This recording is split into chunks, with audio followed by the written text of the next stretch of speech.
اللهم صل على محمد وآل محمد.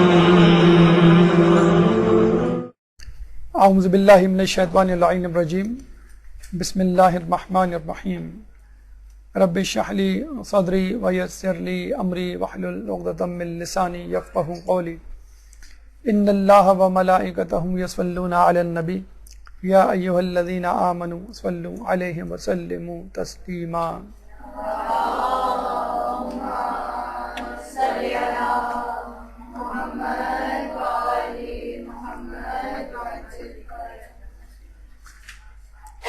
آج 27 ذی القعدہ ہے اور آج سے 2 دن بعد 29 ذی القعدہ ہوگی، اور یہ 29 ذی القعدہ اس حوالے سے ہمارے لیے اہم ہے کہ یہ ہمارے نوے امام محمد تقی علیہ السلام کی شہادت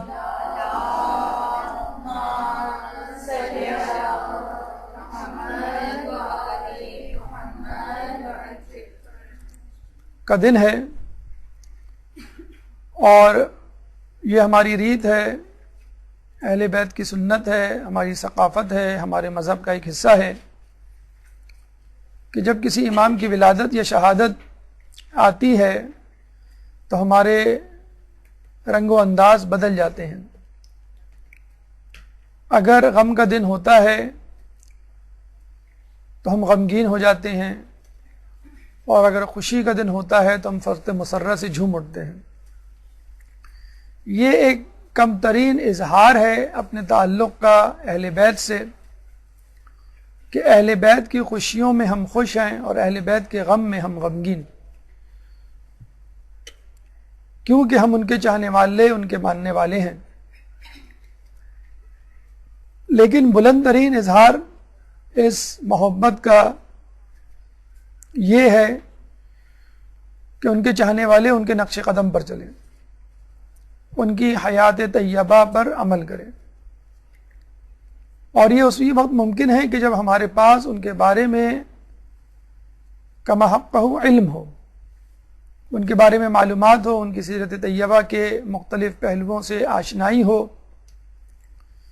امام نے کس وقت، کہاں، کب کیا کیا تھا، کس موقع پر کون سا عمل انجام دیا، کس صورتحال میں کس حکمت عملی کو اپنایا، اپنے دوستوں سے کیا سلوک کیا، دشمنوں سے کیا برتاؤ رہا.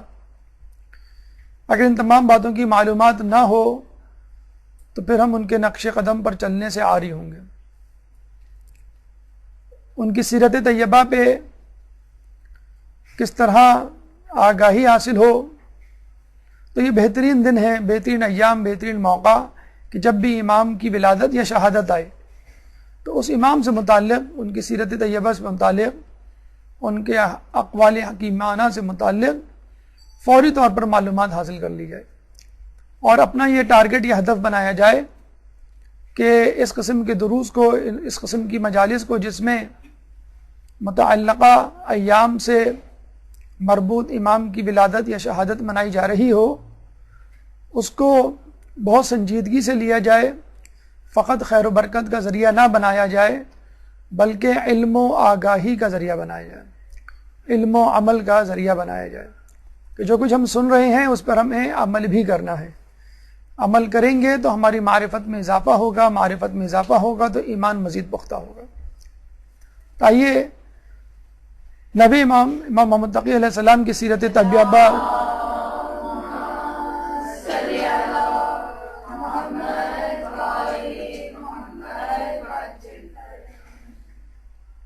کی سیرت طیبہ سے چند موتی چنتے ہیں اور یہ دیکھتے ہیں کہ خود ہمارے لیے امام نے کیا کیا پیغامات چھوڑے ہیں. جن مراحل سے انشاءاللہ آج ہم گزریں گے اس میں سب سے پہلے تعارف، انٹروڈکشن، اس کے بعد بادشاہان وقت، کون کون بادشاہ اس زمانے میں گزرے، امام کا بچپن کس طرح گزرا، امام کی علمی خدمات کیا کیا تھیں، کون کون سی کرامات آپ کے دست اقدس سے ظہور پذیر ہوئے، اخلاق حسنہ کیا کہتی ہے، ازدواجی زندگی میں کیسا برتاؤ رکھتے تھے، اور شہادت کیسے کیوں کر کس ماحول میں ہوئی، اور اس کے بعد چند اقوال حکیمانہ۔ گفتگو کا پہلا مرحلہ امام کا تعارف۔ ایک درود پڑھ دیجئے محمد والے محمد۔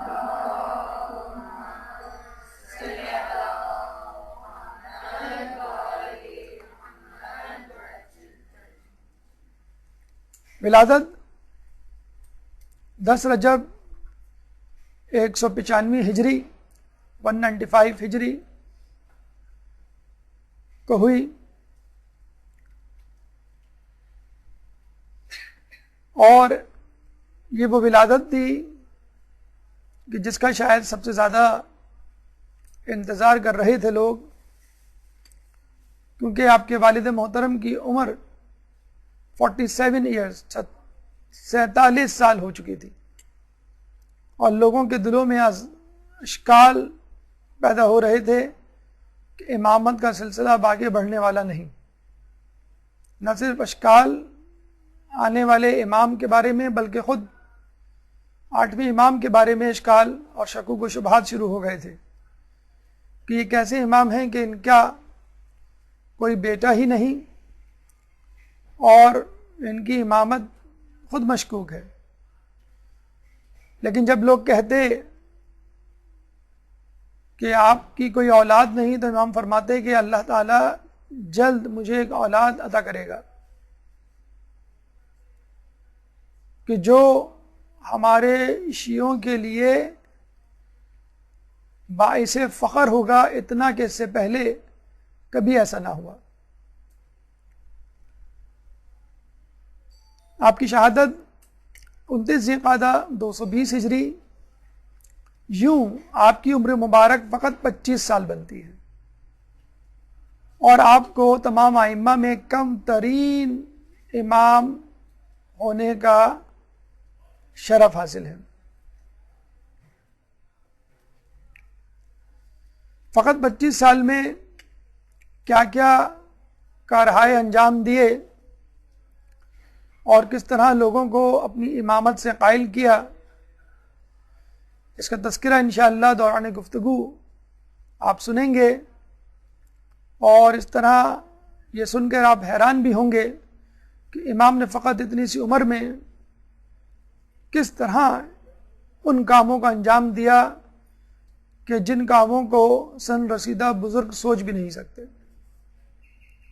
آپ کا نام محمد پہلے معصوم کے نام یعنی رسول اکرم صلی اللہ علیہ وآلہ وسلم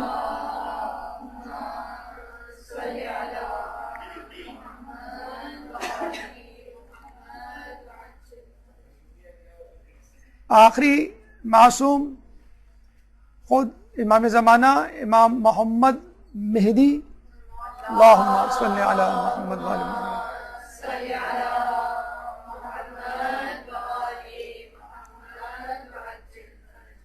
5ویں اور 9ویں امام کا نام بھی محمد پر، امام باقر علیہ السلام، اللہم صلی علی محمد وآل محمد۔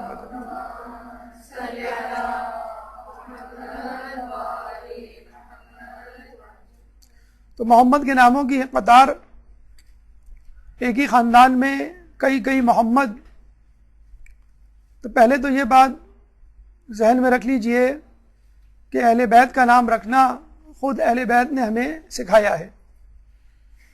ہم اپنے خاندان میں اگر کوئی نام پہلے سے موجود ہو تو نہیں رکھتے کہ یہ نام تو بہت کامن ہے، عام ہے، ہم اس نام کو نہیں رکھیں گے۔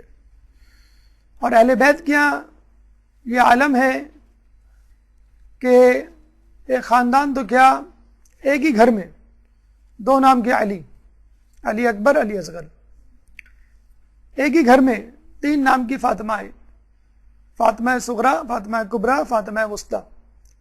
یعنی لوگ اپنی بیٹیوں، ائمہ اپنی بیٹیوں اور اپنے بیٹوں کے نام پہ در پہ علی اور فاطمہ رکھنے سے گریز نہیں کرتے تھے. تو یہ ہمیں بھی سنت اپنانی چاہیے. اہل بیت کے نام، معصومین کے نام چاہے کتنے ہی زیادہ ہوں، ان کو رکھنے سے، ان کو پکارنے سے، ان کو سننے سے کبھی بھی دل نہیں بھرتا. اور ناموں کے خود اپنے اثرات ہوتے ہیں. شمر، حرملہ، یزید نام کے لوگوں نے کیا فسق و فجور کے بازار گرم کیے، تاریخ کے صفحات اس کے گواہ ہیں. اور ان ناموں کے، معصومین کے نام پر رکھے جانے والے ناموں نے اور ان کے حاملین نے دنیا میں کیا کارنامے انجام دیے، یہ بھی صفحہ کرتاز پر موجود ہے. لیکن لفظ محمد کی قطار اور تکرار ہمیں ایک حدیث کی طرف متوجہ کر رہی ہے کہ جس میں محمد کو اول میں، محمد کو آخر میں، محمد کو اوسط میں قرار دینا ایک دقیق نقطے کی طرف ہماری توجہ کو مرتکز کر رہا ہے. حدیث رسول ہے کہ اولنا محمد و اوسطنا محمد و آخرنا محمد و کلنا محمد. اس حدیث سے فقط یہ بتلانا مقصود نہیں کہ لفظ محمد نام کے کئی معصوم، کئی امام ہوں گے. بتلانا یہ مقصود ہے کہ پہلا بھی محمد تھا، آخر والا ان کی سنت پر عمل کرتا ہوا محمد نظر آئے گا، بیچ والا بھی ان کی سنت پر عمل کرتا ہوا محمد نظر آئے گا، بلکہ ہر امام محمد کی سنتوں پر عمل کرتا ہوا محمد ہی نظر آئے گا.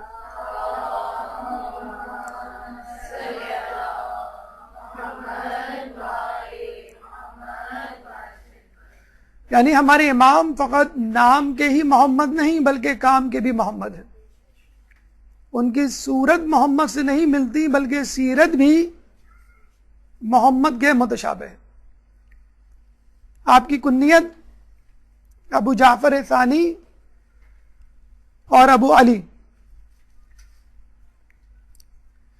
عموماً کنیت بڑے بیٹے کے نام سے ہوا کرتی ہے، کبھی بیٹی کے نام سے اور کبھی کسی بھی رشتہ دار کے حوالے سے، تعلق کے حوالے سے. ابو جعفر ہمارے 5ویں امام کی کنیت ہے کیونکہ ان کے بیٹے امام جعفر علیہ السلام ان کی اولاد میں سے تھے. ابو جعفر اول کہا جاتا ہے ان کو، اور 9ویں امام کو ابو جعفر ثانی. القاب میں کئی القاب مشہور ہیں: عالم، علم والا، قانع، قناعت کرنے والا، مختار، اختیار رکھنے والا، متوکل. توکل جس پر کیا جائے یا متوکل زیر کے ساتھ پڑھیں تو توکل کرنے والا، زیر کے ساتھ پڑھیں گے تو سبجیکٹ بن جائے گا متوکل. توکل کرنے والا، متوکل پڑھیں گے زبر سے تو جس پر توکل کیا جائے، بھروسہ کیا جائے. منتخب، جس کو انتخاب کیا جائے. مرتضی، انتخاب کیا ہوا یا چنا ہوا. نجیب، منظور شدہ یعنی جس کی دعائیں قبول ہوں. لفظ تقی، لقب تقی بر صغیر پاک و ہند میں زیادہ مشہور ہے، بلکہ امام نام ہے محمد سے کم لقب تقی سے زیادہ مشہور ہے بر صغیر پاک و ہند.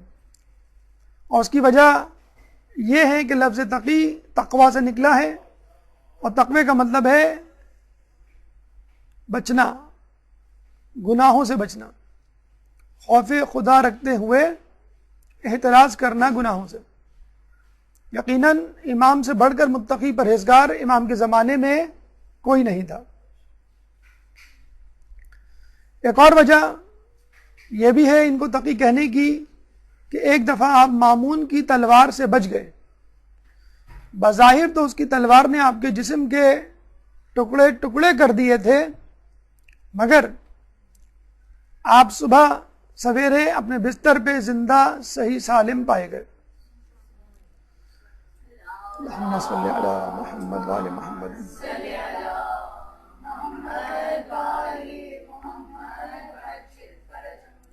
جواد جود و سخا کرنے والا، سخی، فیاض، اور یہ لقب کاظمین اس کے آس پاس کے علاقوں عرب ممالک میں زیادہ مشہور ہے. وہاں پہ آپ کو امام تقی کی بجائے امام جواد کے نام سے زیادہ پہچانتے ہیں. تو جواد لقب کاظمین جہاں ان کا روضہ ہے اس کے آس پاس، اور تقی برصغیر پاک و ہند میں آپ کا مشہور لقب. والد 8ویں امام امام علی رضا علیہ السلام تھے.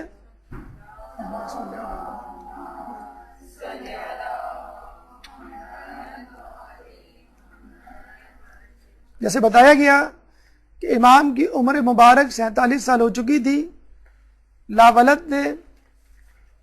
لوگوں نے طعنے دینے شروع کیے، شک و شبے کا اظہار کیا، یہاں تک آپ کی امامت میں بھی شک کر ڈالا. یہ آپ کے ماننے والوں کی بات ہو رہی ہے، جو آپ کو امام مانتے ہی نہیں تھے تو ان کا کیا کہنا. تو امام اپنے ماننے والوں کو بار بار یقین دلایا کرتے تھے کہ اللہ ان قریب مجھے ایک ایسی اولاد دے گا کہ جو موسیٰ سے مشابہت رکھتی ہوگی، جو عیسیٰ سے مشابہ ہوگی، جو یحییٰ کا مصداق ہوگی. یعنی میرا ہونے والا بیٹا نہ صرف امام بنے گا، میں صاحب اولاد ہوں گا، بلکہ میری اولاد جو امامت سے سرفراز ہوگی وہ عیسیٰ و موسیٰ و یحییٰ کی شبیہ ہوگی. اور تاریخ نے اس بات کو ثابت کیا کہ امام تقی سیرت و کردار میں، رفتار و گفتار میں عیسیٰ و موسیٰ کی اور یحییٰ کی شبیہ تھے. والدہ، جن ائمہ کی والدہ اپنے اپنے زمانے میں مشہور ہوئی اور ان کی ایک خاص پہچان تھی اپنے خاص پس منظر کے حوالے سے، ان میں آپ کی والدہ کا بھی نام آتا ہے. والدہ کا نام سبیکہ یا سبیکہ، ضمہ اور فتحہ پیش اور زبر دونوں سے پڑھ سکتے ہیں. قبیلہ نوبیہ سے ان کا تعلق تھا، اس لیے پورا نام عموماً سبیکہ نوبیہ کہا جاتا ہے. اور آپ کا تعلق اسی خاندان، اسی قبیلے سے تھا کہ جس قبیلے سے تعلق ماریہ قبطیہ یا ماریہ قبطیہ کا تھا.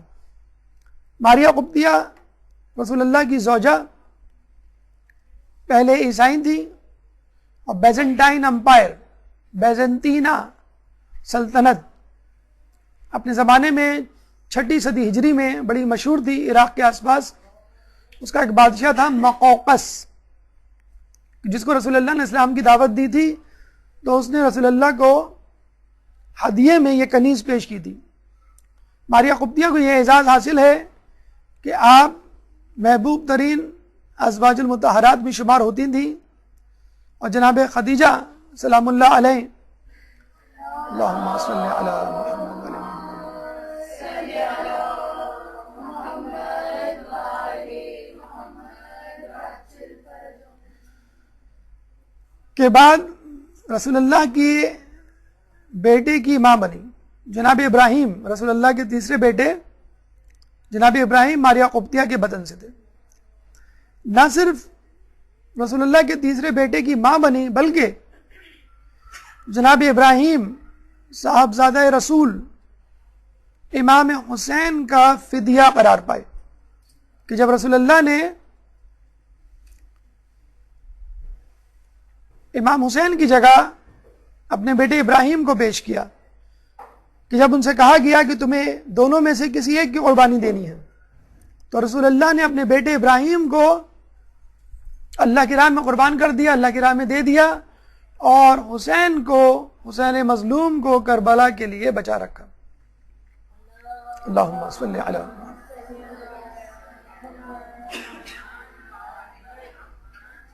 تو ماریہ قبطیہ اس جگر گوشے کی ماں تھی جو فدیہ حسین قرار پایا.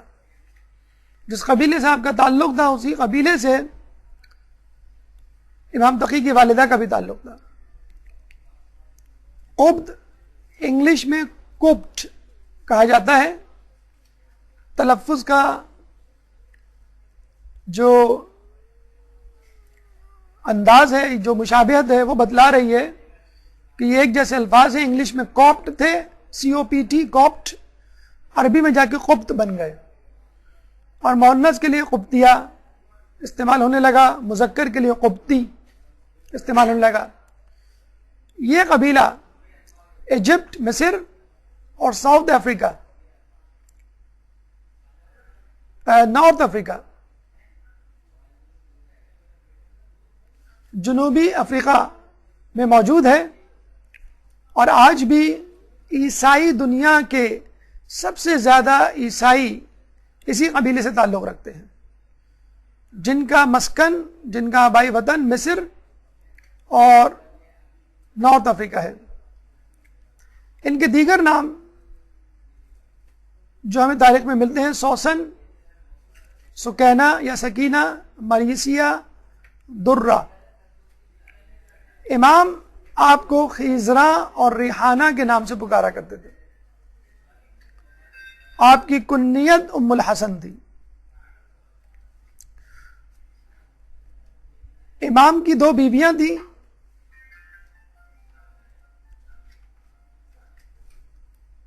کہ جس میں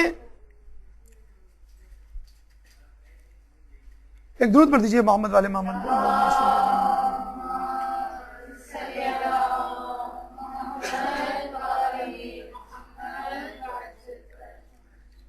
ایک مامون کی بیٹی اور ایک سبیکہ نوبیہ.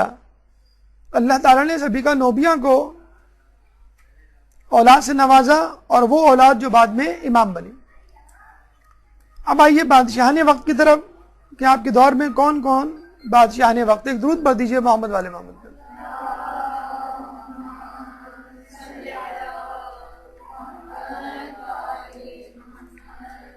امین، مامون اور معتصم. آپ کی ولادت کے وقت امین، جس کی بادشاہت 3 یا 4 سال رہی، جس کو قتل کرنے کے بعد مامون 20 سال تک بادشاہ رہا، اور اس کے انتقال کے بعد معتصم اس کا بھائی طاقت پر براجمان ہوا، اور اسی نے امام تقی علیہ السلام کو زہر سے شہید کیا.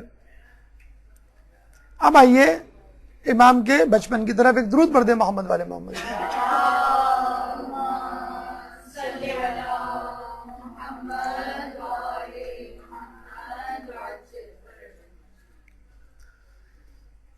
جیسے کہ ہم نے بتلایا آپ کو کہ امام کے والد بزرگوار نے یہ خوشخبری پہلے سنا دی تھی کہ اللہ تعالیٰ مجھے ایک ایسا بیٹا دے گا کہ جو عیسیٰ و موسیٰ و یحییٰ کا مماثل ہوگا، شبیہ رکھتا ہوگا.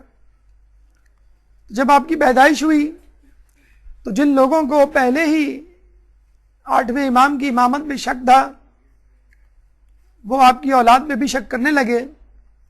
2.5 سال کی عمر میں کچھ لوگ شرارتاً آپ کو قیافہ شناسوں کی طرف لے گئے کہ معلوم کر سکیں کہ واقعی یہ امام کی اولاد ہے. نعوذ باللہ، یا امام نے جھوٹ موٹ ہمیں یہ بچہ متعارف کروا دیا ہے کہ اس کو ہم امام مان لیں. جب یہ قیافہ شناسوں کے درمیان گئے تو قیافہ شناس سجدے میں گر گئے، کہنے لگے بول اللہم صلی علی محمد.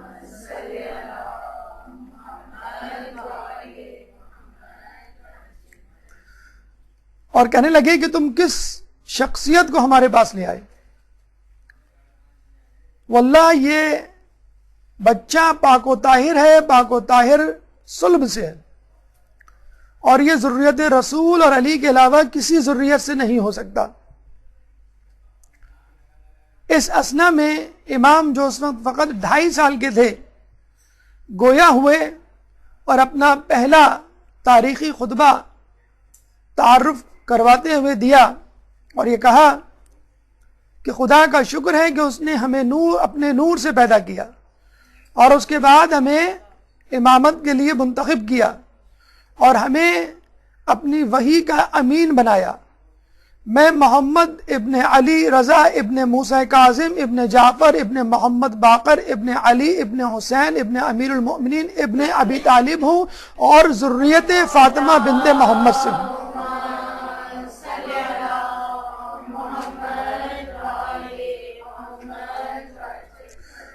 اور ذریت فاطمہ بنت محمد سے ہوں. یہ بھی بتلا دیا کہ میں فاطمہ کی نسل سے ہوں اور انہی کی نسل کو آگے بڑھا رہا ہوں. پھر فرمایا میں قیافہ شناسوں سے زیادہ جانتا ہوں اور تمام انسانوں سے زیادہ علم رکھتا ہوں.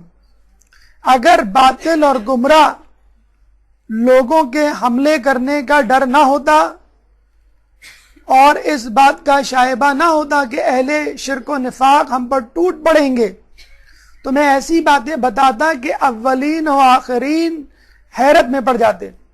اور اس کے بعد اپنے دہن مبارک پر اپنا ہاتھ رکھ کر فرمایا اے محمد تم بھی خاموش رہو، جس طرح تمہارے آباء اکرام خاموش رہے تم بھی صبر کرو جیسے انہوں نے صبر کیا، اور عنقریب لوگ وہ دیکھ لیں گے کہ جس کا ان سے وعدہ کیا گیا ہے، اور بے شک فاسق لوگ ہی خسارے میں رہنے والے ہوں گے. اس کے بعد اپنے سامنے کھڑے ہوئے ایک بزرگ کا ہاتھ تھاما اور مجمع چھٹتا رہا اور راستہ بنتا گیا، اور وہاں پہ موجود بزرگوں نے بے اختیار اپنی زبان سے یہ کلمہ جاری کیا واللہ اعلم حیث یجعل رسالتہ، اللہ ہی بہتر جانتا ہے کہ وہ اپنی رسالت کے امین کے لیے کس کو منتخب کرے. ایک درود پڑھ دیں محمد والے میں.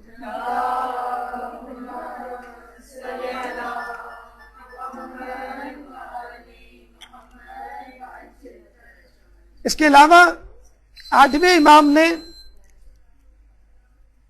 ایک صحابی کو امام تقی کی پشت مبارک پر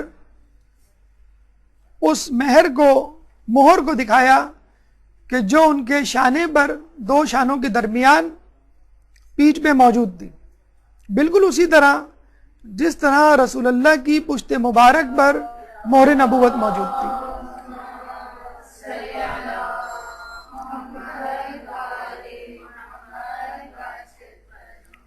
یہاں پر ہمیں عیسیٰ علیہ السلام کی یاد آتی ہے کہ جنہوں نے گہوارے میں کلام کیا جبکہ وہ چند مہینے کے تھے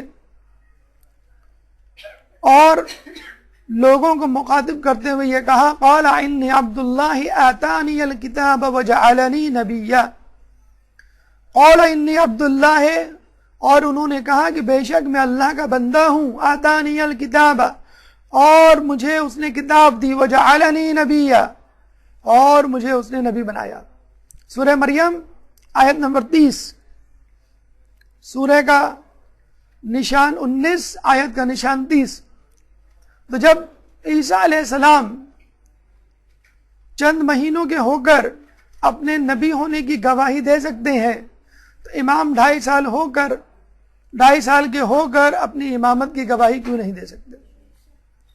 یہ ہے وہ عیسیٰ کی شبیہ جس کا تذکرہ آپ کی ولادت سے پہلے آپ کے والد بزرگوار نے کر دیا تھا. شہادت سے 3 سال پہلے آپ کے والد محترم آپ سے جدا ہوئے، اس وقت آپ کی عمر مبارک 5 سال تھی. یعنی فقط 5 سال کی عمر میں باپ کا سایہ آپ سے جدا ہو گیا، اور وقت شہادت آپ کی عمر، یعنی آپ کے والد کی شہادت کے وقت آپ کی عمر 8 سال تھی. اس کو 5 سال نہیں 8 سال کر لیں. یعنی جب جدا ہوئے تھے، کیونکہ وہ ان کو زندان میں ڈالا گیا تھا، شہادت سے پہلے آپ کی عمر 5 سال تھی اور وقت شہادت آپ کی عمر 8 سال تھی. آپ اندازہ لگا لیجئے کہ 8 سال کا بچہ جس کو امامت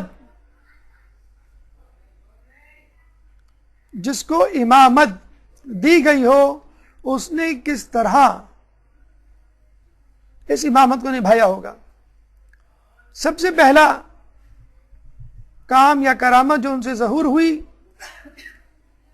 امام کی شہادت کے ساتھ کہ وہ باعجاز خداوندی تیلز کرتے ہوئے مدینے سے خراسان آئے اور اپنے شہید والد کی تجہیز و تکفین میں حصہ لیا. کفن پہنانے کے بعد لوگوں سے یہ کہا کہ اب انہیں دفنانے کی تیاری کرو، اور یہ کہہ کر نماز پڑھا کر خود وہاں سے چلے آئے. بادشاہ نے سرکاری نماز جنازہ پڑھائی اور ان کی تدفین عمل میں آئی۔ تاریخ اس بات کی گواہ ہے کہ امام کو ولی عہدی دینے والا بھی مامون تھا اور امام کو شہید کرنے والا بھی مامون تھا۔ چنانچہ جب لوگوں کو اس بات کا علم ہوا کہ امام کو زہر دیا گیا ہے تو کسی کے ذہن میں بھی یہ شائبہ نہ تھا کہ مامون کے علاوہ کسی نے امام کو قتل کیا ہو۔ تمام لوگ اس بات پر متفق تھے کہ امام کو شہید کرنے والا، قتل کرنے والا خود مامون ہے۔ چنانچہ خطرے کی بو کو بھانپ کر اس نے اپنے دامن سے اس دھبے کو مٹانے کی کوشش کی اور امام کے صاحبزادے جو کہ اس وقت فقط 8 سال کے تھے بغداد طلب کر لیا کہ میں ان کو اپنا شاہی مہمان بناؤں گا، اپنے ساتھ رکھوں گا، عزت و تکریم دوں گا تاکہ لوگوں کے ذہنوں سے جو اشکال ہے وہ محو ہو جائے۔ یہ بادشاہوں کی ایک خباثت ہوا کرتی ہے کہ جب وہ کسی کو بلاتے ہیں تو محل میں آنے سے پہلے ان کو کہیں رکواتے ہیں، انتظار کرواتے ہیں کہ میں ابھی مصروف ہوں، بعد میں آنا، کچھ دیر کے بعد آنا، شام میں آنا، کل آنا، 1 ہفتے بعد آنا۔ کیا مصروفیت ہوا کرتی تھی بادشاہوں کی؟ شطرنج کھیلنا، شراب پینا، رقص و سرور کی محفلیں برپا کرنا، لہو و لعب کے سامان میں مشغول رہنا، یہ ان کی مصروفیت ہوا کرتی تھی۔ اور یہ تو فقط ایک بچہ تھے لوگوں کے سامنے، لڑکا تھے لوگوں کے سامنے، عام سا بچہ، عام سا لڑکا۔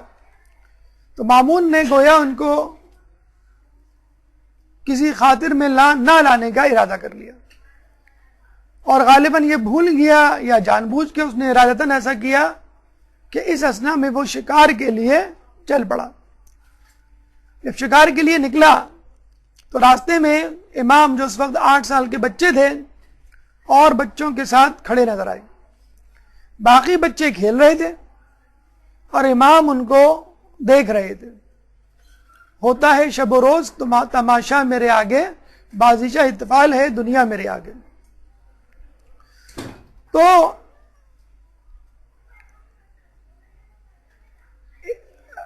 مامون کی سواری جب بچوں کے پاس سے گزری تو تمام بچے بھاگ کے وہاں سے فرار ہو گئے۔ یہ بالکل ایسا ہی کہ بچے کسی بھوت کو دیکھ لیں، کسی جن کو دیکھ لیں، کسی عفریت کو دیکھ لیں اور گھبرا کے بھاگ جائیں۔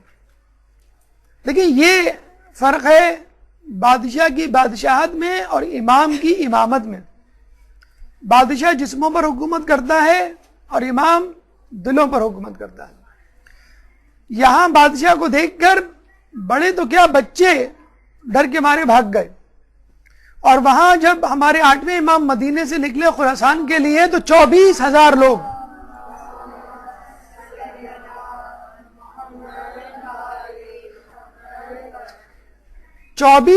لوگ آپ کے دیدار کے لیے دوڑے کہ ہمیں آپ کا دیدار کرنا ہے، ہمیں آپ سے رسول کی حدیث سننی ہے، ہمیں آپ سے استفادہ کرنا ہے۔ نہ صرف دیدار کے لیے دوڑے بلکہ قلم و کرتاس لے کر بھی دوڑے کہ ہمیں اس سفر میں ہمیں پڑھا لکھا دے۔ امام کے کہیں رکنے کا بھی انتظار نہیں کیا۔ تو کہاں 24,000 لوگ امام کے پیچھے بھاگ رہے ہیں، یہاں چند بچے بادشاہ کو دیکھ کے فرار ہو رہے ہیں۔ اور بادشاہ یہ سمجھا کرتے تھے کہ یہ ہماری شان و شوکت، یہ روب و دبدبہ ہے کہ جس کی کوئی تاب نہیں لا سکتا۔ جب بادشاہ کی سواری بچوں کے پاس سے گزری تو وہاں فقط امام کھڑے ہوئے نظر آئے۔ امام کو دیکھ کے مامون نے طنزیہ مسکراہٹ کے ساتھ پوچھا کہ تم کیوں نہیں بھاگے؟ امام نے جواب دیا، رستہ اتنا تنگ نہ تھا اور میں مجرم نہ تھا، اب سوائے اس کے کیا ہو سکتا ہے کہ تو بے جرم و خطا سزا دیتا ہو جس کے بارے میں کچھ نہیں کہہ سکتا۔ کتنی خوبصورت بات کہ راستہ اتنا تنگ نہیں ہے۔ آج بھی آپ دیکھ لیں، اگر آپ کی روڈ بہت وسیع ہو، 3 4 5 لینز ہو اس میں، تو آپ کو ہارن دینے کی ضرورت نہیں ہے، آپ گاڑی کو اوورٹیک کرنے کی بجائے کسی اور لین پہ چلے جائیں. تو جب رستہ بہت وسیع ہو تو ٹھیک ہے، بادشاہ کی سواری جو ہے وہ کہیں سے بھی گزر سکتی ہے. اور دوسری بات یہ ہے کہ بھاگتا وہی ہے جس نے کوئی جرم کیا ہو. پولیس کی وین آ جائے ابھی آپ کے علاقے میں تو پہلے کون روپوش ہوگا؟ جس نے کوئی قتل کیا ہو، جس نے کوئی ڈکیتی کی ہو، جس نے کوئی کرپشن کی ہو. متقی پرہیزگار نیک آدمی اپنے گھر سے نہیں بھاگے گا، اپنی جگہ کو نہیں چھوڑے گا. تو جس نے کبھی کوئی ترک اولا ہی نہ کیا ہو، گناہ تو دور کی بات، تو وہ کیوں رستہ چھوڑ دے اور وہاں سے چلا جائے؟ جب امام نے جواب دیا کہ راستہ تنگ نہ تھا، میں گناہگار نہیں تھا سوائے اس بات کے کہ تو بے جرم و خطا سزا دیتا ہوں جس کے بارے میں کچھ نہیں کہہ سکتا. امام یہ جواب سن کر بہت حیران ہوا. یہاں پہ رک کر امام کا حسن زن دیکھیے. امام کس سے حسن زن کر رہے ہیں؟ اپنے باپ کے قاتل سے. یہ شخص ان کے باپ کو چند مہینے پہلے قتل کر چکا ہے. کس جرم میں؟ بغیر کسی جرم میں، بے جرم و خطا، اور پھر بھی امام کہہ رہے ہیں. تو یہ ہمیں حسن زن سکھلاتا ہے کہ امام اپنے باپ کے قاتل کے ساتھ حسن زن کر رہے ہیں. ہم اپنے گھر والوں، اپنے رشتہ داروں، اڑوس پڑوس اور دوستوں کے ساتھ حسن زن نہیں کرتے. امام نے جواب دے دیا. مامون حیرت زدہ رہ گیا، اپنے شکار پہ چل پڑا. ایک ہرن کو دیکھ کر اپنے باز کو اڑایا. واپسی میں وہ باز اپنے منہ میں ایک مچھلی لے کر آیا. مامون نے وہ مچھلی اپنے ہاتھ میں دبا لی اور واپسی میں وہیں سے گزرا جہاں سے آیا تھا. امام وہیں کھڑے ہوئے تھے. سوچا اس بچے کا دوبارہ امتحان لوں اور یہ کہا کہ بتاؤ میری مٹھی میں کیا ہے.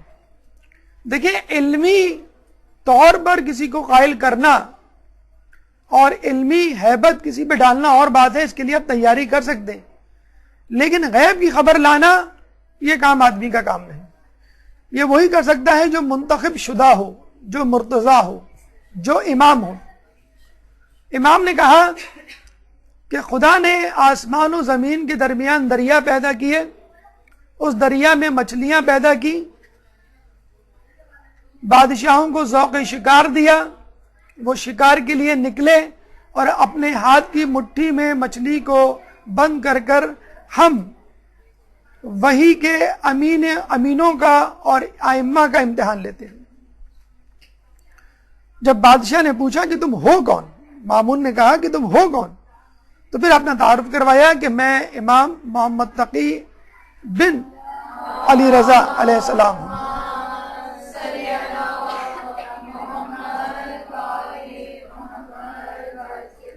اب مامون کے ذہن میں وہ تمام باتیں گھومنے لگی جو آپ کے والد بزرگوار سے وابستہ تھی. یعنی ان کو بلانا، ولی عہد بنانا، اپنی بڑی بیٹی سے ان کا نکاح کرنا اور پھر شہید قتل کر دینا. فوراً اس کو یاد آیا کہ میں نے تو بلایا اس لیے تھا کہ میں تعظیم و تکریم کروں گا تاکہ اپنے دامن سے قتل کا دھبا، خون کا دھبا مٹاؤں. چنانچہ اس نے فوراً ارادہ کیا کہ میں آپ سے اپنی چھوٹی بیٹی کا نکاح کروں گا، ام الفضل کا. اور ان کو وہ محل میں لے کر آ گیا. فوراً محل میں آ کے جب اس نے یہ اعلان کیا کہ ہم اپنی چھوٹی بیٹی کا نکاح، بڑی بیٹی کا نکاح وہ کر چکا تھا ان کے والد محترم سے، 8ویں امام سے، اب چھوٹی بیٹی ام الفضل کا نکاح وہ دوبارہ کرنا چاہتا تھا ان سے. تو لوگوں نے جو ہے واویلا مچانا شروع کر دیا کہ آپ اس سے پہلے غلطی کر چکے ہیں، اور وہ غلطی اس سے پہلے کہ کسی بہت بڑے نقصان کا پیش خیمہ بندی، ہم نے اس غلطی کا کفارہ ادا کیا اور امام کو اپنے رستے سے ہٹایا. بڑی مشکل سے امام کا رعب و دبدبہ اور ہیبت اور فضیلت لوگوں کے دلوں سے محو ہوئی ہے. اب آپ نے ان کے بیٹے کو اپنا داماد بنانے کا ارادہ کر لیا ہے، جو پھر ایک خطرناک غلطی ہے. اور اگر پہلے امام ناکام ہوئے تو ہو سکتا ہے ان کا بیٹا کامیاب ہو جائے اور آپ کی خلافت خطرے میں پڑ جائے. لیکن امام مامون جو ہے اپنی بات پہ بضد تھا کہ نہیں، میں امام کے بیٹے کو اپنا داماد ضرور بناؤں گا. اور جب لوگ تھک ہار گئے تو امام مامون کو اس طرح قائل کرنے کی کوشش کی کہ آپ ضرور بنائیے، لیکن پہلے یہ ثابت تو کیجئے کہ یہ بچہ عالم ہے یا علم رکھتا ہے. یہ تو ایک بچہ ہے 8 سال کا نا عمر کم عمر لڑکا، اس کو تو کوئی علم نہیں، تو کس بنیاد پر آپ اس کو اپنا داماد بنا رہے ہیں؟ تو مامون نے کہا کہ ٹھیک ہے، ہم اس کی علمیت کا امتحان لے لیتے ہیں، اور اگر تم نے یہ ثابت کر دیا کہ یہ بچہ ہی ہے اور علم کچھ نہیں رکھتا تو ٹھیک ہے، ہم اپنا ارادہ تبدیل کر لیں گے. یہاں سے امام کی علمی خدمات کا سفر شروع ہوتا ہے. ایک درود پڑھ دیجئے محمد والے محمد.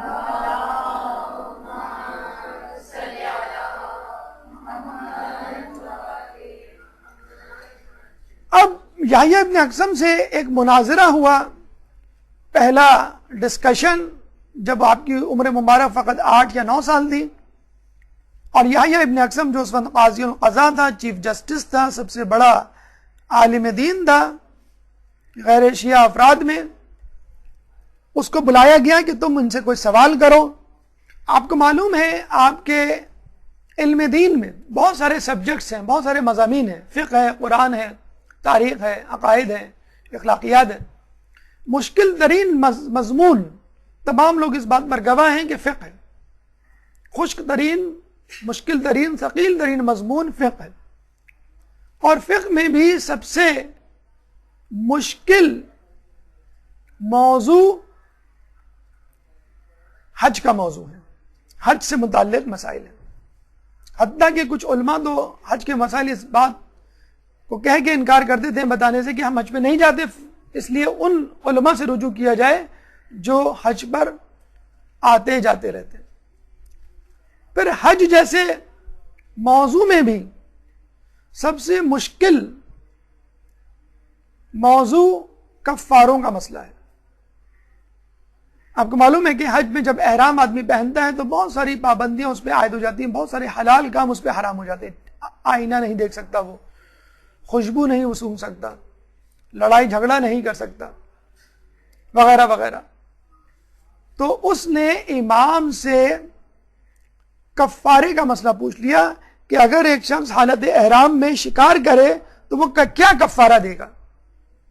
اب آپ دیکھیے، ایک بچے سے اس کی عمر کو مد نظر رکھتے ہوئے چاہیے تو یہ تھا کہ پہلے کچھ آسان سوال پوچھے جاتے، جب وہ آسان سوالوں کے جواب دے دیتا تو پھر مشکل سوال. اس نے سوال ہی ایسا پوچھا کہ خدا نخواستہ وہ بچہ یہ سوال سن کر خاموش ہو جائے، چکرا جائے. لیکن وہ بچہ تو نہیں تھا، وہ تو امام تھا اپنے زمانے کا. وہ امام ناطق تھا، سامت بھی نہیں تھا. اگر 2 امام ہو تو ایک ناطق ہوتا ہے، ایک سامت ہوتا ہے. امام ناطق تھے، 8ویں امام کی شہادت ہو چکی تھی. امام تقی نے کہا کہ تمہارا سوال نامکمل ہے، ادھورا ہے. اس نے کہا کیسے؟ امام نے کہا کہ تمہارے اس سوال کی 22 صورتیں بنتی ہیں، یعنی تمہارے اس سوال سے 22 سوال نکل سکتے ہیں، اور ان 22 سوالوں میں تم نے کون سا سوال پوچھنا چاہا ہے. اب اس بیچارے کو وہ 22 شقیں ہی نہیں پتا، 2 شقیں اس کو نہیں پتا، تو وہ 22 شقیں کیا بتائیں. وہ گھبرا گیا. اس نے کہا 22 شقیں؟ کون سی 22 شقیں؟ چلیں آپ ہی بدلا دیں کون سی 22 شقیں.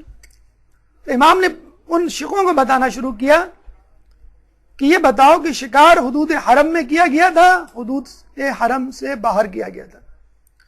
شکار کرنے والا باخبر تھا یا بے خبر تھا. شکار آمدن کیا گیا یا سہون کیا گیا. شکار آزاد شخص نے کیا یا غلام نے کیا. شکار کرنے والا بالغ تھا یا نابالغ تھا. شکار پہلی مرتبہ کیا گیا یا کئی مرتبہ کیا جا چکا تھا. شکار پرندے کا تھا یا جانور کا تھا. شکار اگر جانور کا تھا تو جانور چھوٹا تھا یا بڑا تھا. کرنے والا اپنے شکار پہ نادم تھا یا مصر تھا. شکار رات میں کیا گیا یا دن میں کیا گیا. احرام عمرے کا تھا یا حج کا تھا. اور یہ سن کر مامون اور یحییٰ ابن اقسم دونوں چکرا کے گر پڑے. ایک درود پڑھ دیں محمد علیہ وسلم.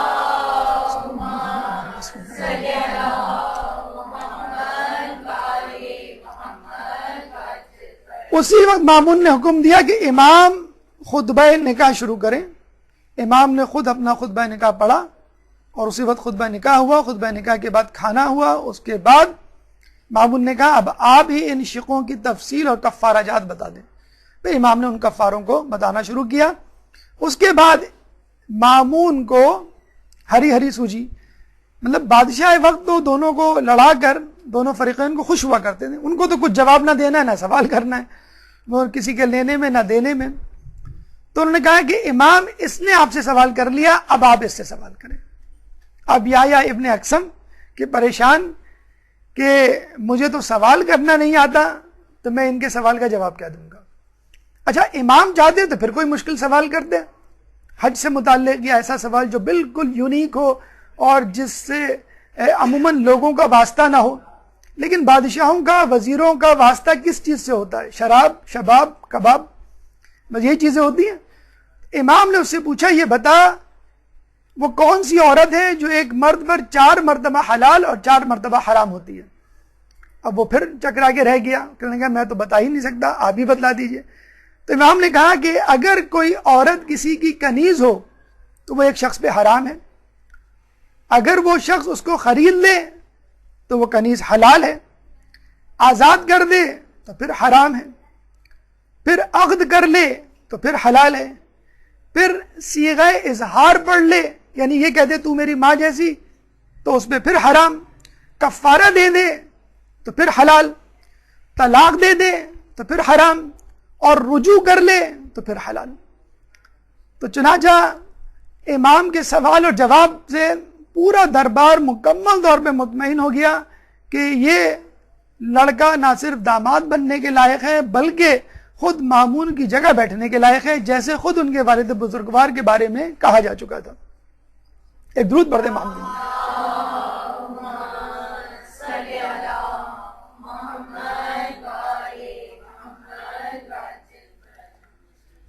امام کے بارے میں کہا جاتا ہے کہ ایک دفعہ انہوں نے ایک نشست میں 30,000 سوالات کے جواب دیے، جو نشست مسلسل 3 دن تک جاری رہی. اور اس وقت ان کی عمر کوئی 24 سال یا 23 سال نہیں تھی، فقط 9 سال تھی. اور بعض اوقات تو ایسا ہوا کرتا تھا کہ سوال کرنے والے سے پہلے اس کا جواب دے دیا جاتا. کوئی لفافہ بڑھاتا سوال کا، امام اس کو کھول کے پڑھنے کی زحمت نہ کرتے، اسی وقت اس کو لفافہ دے دیا جاتا کہ اس میں تمہارے سوال کا.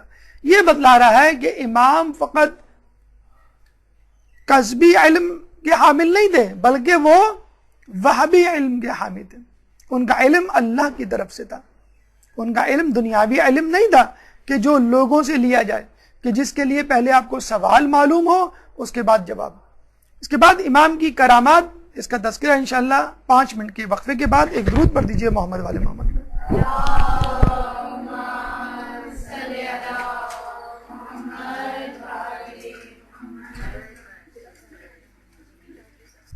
اعوذ باللہ من الشیطان الرجیم، بسم اللہ الرحمن الرحیم. سلسلہ گفتگو وہیں سے شروع کرتے ہیں جہاں ہم نے روکا تھا. ہماری گفتگو کا اگلا مرحلہ کرامات. جیسے کہ اس سے پہلے بھی ہم بیان کر چکے ہیں کہ علم و تقوی یا علم و عمل ان لوگوں کے لیے ثبوت امامت یا ثبوت نبوت ہوا کرتا ہے کہ جو خود تقوی و پرہیزگاری کی طرف راغب ہوں، شرافت کی طرف مائل ہوں، خواص الناس ہوں. لیکن عوام الناس کے لیے، جہلا کے لیے، فاسق و فاجر کے لیے یا کم علم لوگوں کے لیے، ضدی لوگوں کے لیے، دشمن لوگوں کے لیے پھر کرامات کا سہارا لیا جاتا ہے، جس سے بات بہت آسانی سے بہت کم وقت میں سمجھ میں آ جاتی ہے. کرامت یا معجزہ اور جادو میں یہ فرق ہے کہ جادو کے لیے تیاری کی جاتی ہے، خاص مقام اور خاص وقت کا تعین کیا جاتا ہے. جادو نظر کا دھوکہ ہوا کرتا ہے اور آسمانوں پر جادوگروں کا بس نہیں چلتا. کرامت کے لیے تیاری کی ضرورت نہیں، مقام اور وقت یا امر طے کرنے کی ضرورت نہیں. کسی بھی وقت کہیں بھی نبی یا امام یہ معجزہ یہ کرامت کر کے دکھا سکتا ہے. نظر کا دھوکہ نہیں، حقیقت ہوا کرتا ہے. اور آسمانوں پر بھی نمودار ہو جاتا ہے، جیسے شق القمر کا واقعہ۔ ایک بہت دلچسپ، بہت مختصر سا واقعہ، لیکن اس میں کئی نکات پوشیدہ ہیں۔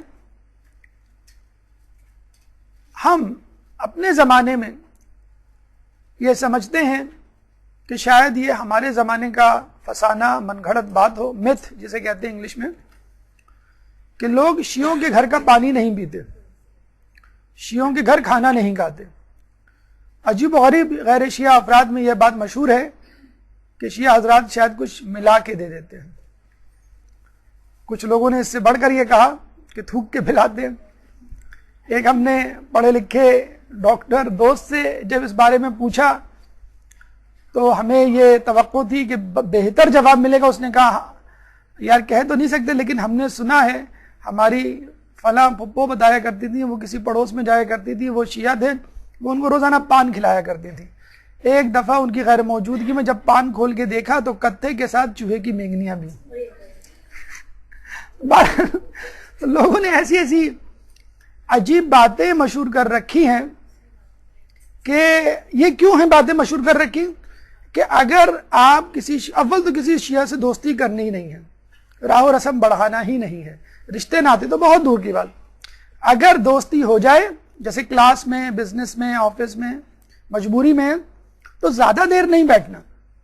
اب زیادہ دیر بیٹھنے کا مطلب کیا ہے؟ تو لوگوں نے کہا کہ چلو پانی اور کھانے سے متعلق افسانے گڑھ دو، کیونکہ آدمی زیادہ دیر بیٹھتا ہے تو پھر پانی بھی پیتا ہے، کولڈ ڈرنک بھی پیتا ہے، چائے بھی پیتا ہے، پھر کھانا بھی کھاتا ہے۔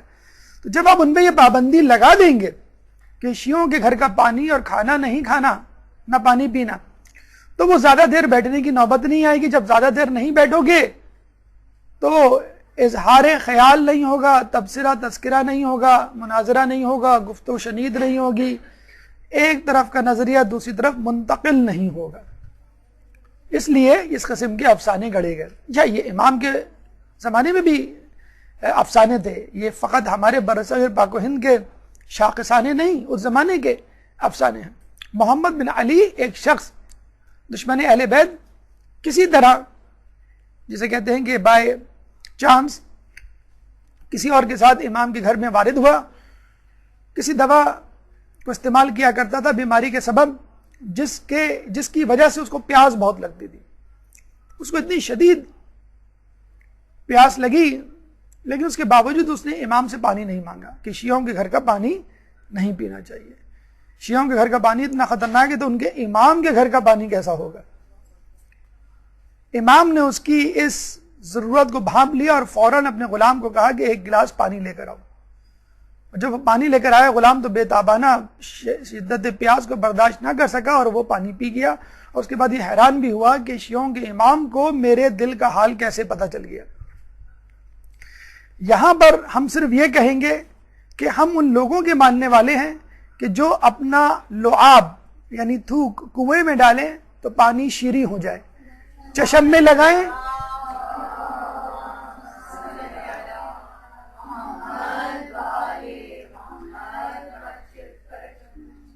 کنویں میں ڈالیں تو پانی شیریں ہو جائے، چشم پہ لگائیں تو آشوب چشم جاتا رہے، کسی کنکر پہ لگا کر کسی کے منہ میں ڈال دیں تو 70 زبانوں کا ماہر ہو جائے۔ تو یہ کہنا کہ فلاں تھوک کے پلاتے ہیں، ہم کہتے ہیں کہ اگر آپ یہ بھی پی لیں تو بھی آپ کو شفا ہو جائے۔ اول تو ہم نہیں کرتے ایسے، لیکن ہم جن کے ماننے والے ہیں ہمیں پورا یقین ہے کہ ہمارے لعاب میں بھی اللہ نے کچھ نہ کچھ تاثیر رکھی ہوگی۔ ایک درود پڑھ دیں محمد والے محمد۔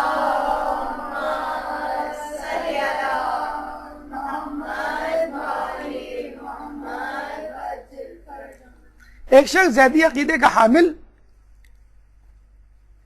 امام کی امامت پہ یقین نہیں رکھتا تھا۔ اس زمانے میں کچھ لوگوں نے 8ویں امام کو امام نہیں مانا، کیونکہ اس سے پہلے ہمارے 7ویں امام زندان میں تھے 14 سال، اور آپ کو میں نے بتایا بھی ہوگا کچھ لوگوں کے پاس امام کے پیسے تھے، بیت المال، خمس، صدقہ، زکوٰۃ وغیرہ کے، تو ان پیسوں کو ہڑپ کرنے کے چکر میں امام کی امامت سے انکار کر دیا کہ دینے پڑ جائیں گے، اور قیامت میں جو لینے کے دینے پڑ گئے تو کیا ہوگا یہ لوگوں کا احساس نہیں۔ چنانچہ ایک شخص جو نہ 7ویں امام کا قائل تھا نہ 8ویں کا. جب وہ امام کے گھر کے پاس سے گزرا تو دیکھا لوگوں کا ایک ہجوم ہے, امام کی عزت و تکریم کے لیے تانتے بنے ہوئے. تو دیکھ کر مسکرایا کہ دیکھو کتنے بے وقوف احمق لوگ ہیں کہ ایک بچے کو عزت دے رہے ہیں. امام وہیں سے اپنی جگہ سے چلائے کہ جو شخص ہماری اطاعت سے انحراف کرے گا جہنم میں اوندھے منہ گرے گا. ایک دم سے وہ گھبرا گیا کہ امام کو میرے دل کا حال کیسے معلوم. فوراً اس کے دل میں یہ خیال آیا کہ مجھے لگتا ہے کہ ان کو جادو بھی آتا ہے. دوبارہ امام گویا ہوئے, یہ تمہارا خیال باطل ہے, اپنے عقیدے کی اصلاح کرو. چنانچہ فوراً آپ کے قدموں میں گر پڑا اور کہنے لگا کہ میں آپ کی امامت پر ایمان لایا. اسی طرح کا واقعہ خود رسول اللہ کے لیے حوالے سے بھی ملتا ہے. جب ابو سفیان مکے میں مدینے میں ملنے آیا اور معافی تلافی کی درخواست کی اور رسول اللہ نے قبول کر لیا اور وہ مسلمان بھی ہو گیا, جب جانے لگا تو دل میں خیال آیا کہ میں نے خواہ میں محمد کی بیعت کی, ایمان لایا, اگر تھوڑی سی کوشش کر لیتا, لوگوں کو تیار کر لیتا تو محمد پہ غالب آ جاتا. نہیں, بلکہ اس نے یہ سوچنا شروع کیا کہ تھوڑی سی محنت کر لیتا تو رسول کے خیمے سے آواز آئی تو تب بھی تو مجھ پر غالب نہ آتا. پیچھے مڑ کر دیکھا تو حیران اور پریشان کہ رسول تو تھے نہیں, رسول نے میرے دل کا خیال کیسے جان لیا. تو آپ دیکھ لیجئے ہمارے ائمہ کی کرامات میں, معجزات میں جھلک ہے, ایک مشابہت ہے, ایک تمثیل ہے خود رسول کی اور ان سے پہلے انبیاء کی بھی. تو کس طرح یہ رسول اور نبیوں کی ضروریت نہ قرار پائیں. اب آئیے امام کے اخلاق کی طرف چلتے ہیں. چند موتی اپنی عملی زندگی کے لیے یہاں سے چنتے ہیں. ایک درود پڑھ دیجئے محمد والے محمد کا.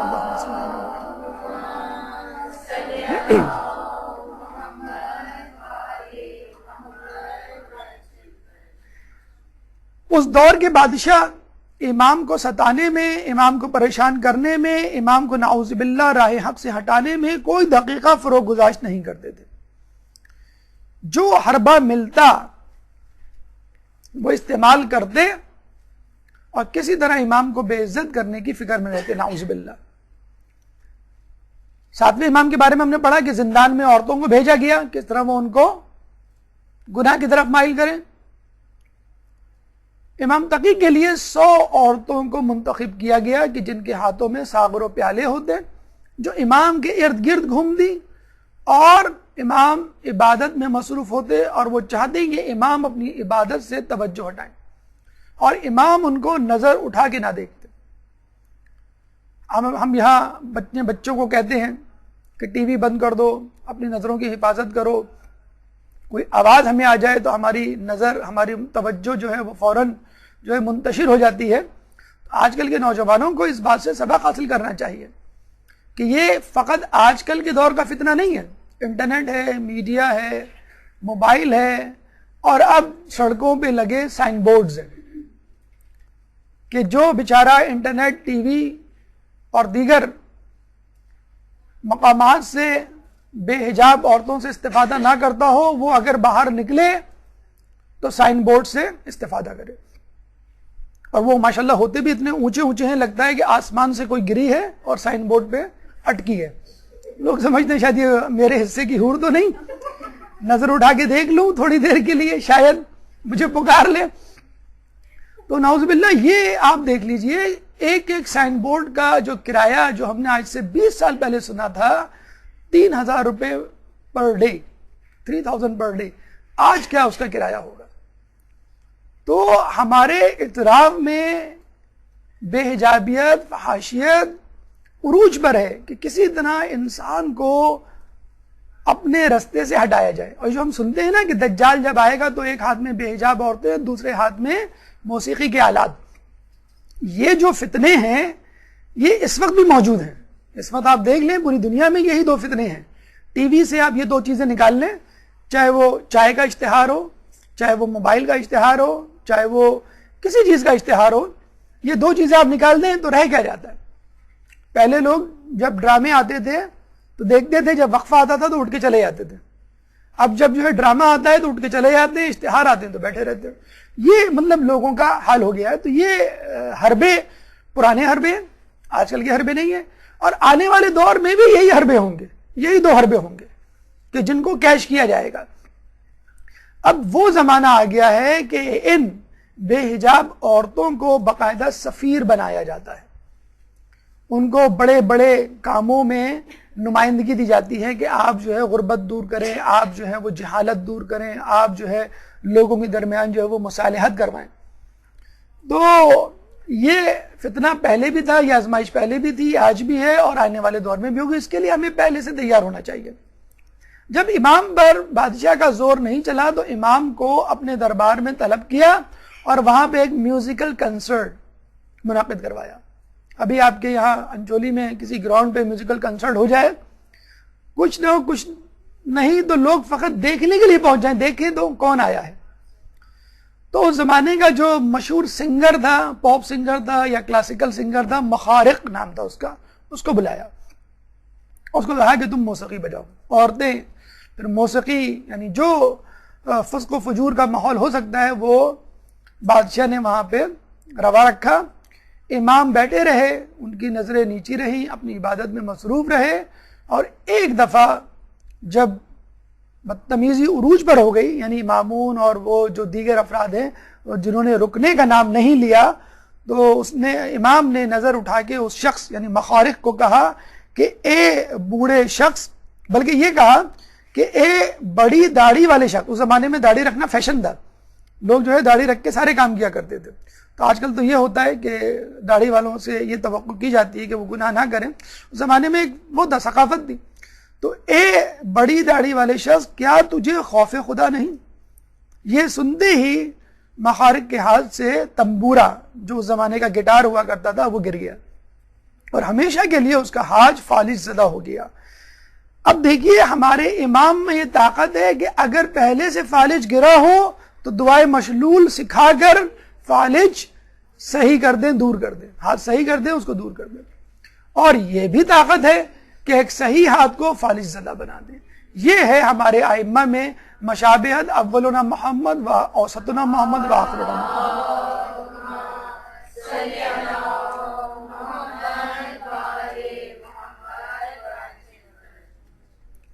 کہتے ہیں کہ ام الفضل سے جب امام کا عقد ہوا تو ام الفضل ظاہر سی بات ایک وہ شہزادی تھی، ناز و نعم میں پلی تھی، پیمپرڈ چائلڈ یا بگڑی ہوئی اولاد جسے کہتے ہیں وہ تھی۔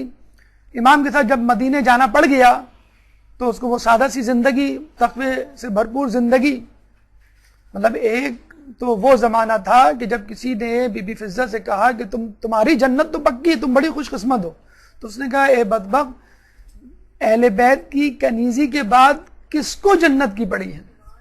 ایک زمانہ وہ تھا، اور اب بھی زمانہ کہ ایک عورت بیوی ہے امام کی اور اس کو امام کا ماحول راس نہیں آ رہا، بار بار وہ خطوط لکھتی ہے اپنے باپ کو اور باپ جو ہے وہ اس کی نہیں سنتا۔ ایک وقت جب غالباً امام بھی وہیں تھے، مامون کے پاس آئی، مامون اس وقت جو ہے نشے میں تھا اور اس نے شکایت کرنی شروع کر دی امام کی۔ غصے میں اس نے تلوار نکالی، سواری پہ سوار ہوا، غلام کو ساتھ لیا، امام کے مکان پہ پہنچا اور امام کے جسم کے ٹکڑے ٹکڑے کر دیے۔ یہ بھی بس نہ چلا تو پھر تلوار کو ان کی گردن پہ رکھ کر ذبح کر دیا اور واپس آ کر سو گیا۔ ام الفضل رات بھر کانپتی رہی، روتی رہی۔ صبح جب مامون کی آنکھ کھلی تو اپنی بیٹی کو روتا ہوا دیکھا تو اس نے کہا کہ تم کیوں رو رہی ہو؟ اس نے کہا کل رات آپ نے یہ کیا ہے، اب میرے شوہر کو قتل کر دیا۔ مامون بڑا پریشان ہوا، اپنے غلام کو بلا کر پوچھا، غلام نے کہا ہاں بالکل آپ نے میرے سامنے قتل کیا، ٹکڑے ٹکڑے کیے امام کے جسم کے۔ تو مامون نے اپنے غلام کو کہا جاؤ بھاگ کے دیکھ کر آؤ کہ امام کا کیا حال ہے۔ جب غلام وہاں گیا تو دیکھا بڑے مزے سے امام لحاف میں سو رہے ہیں۔ اللہم صلی علی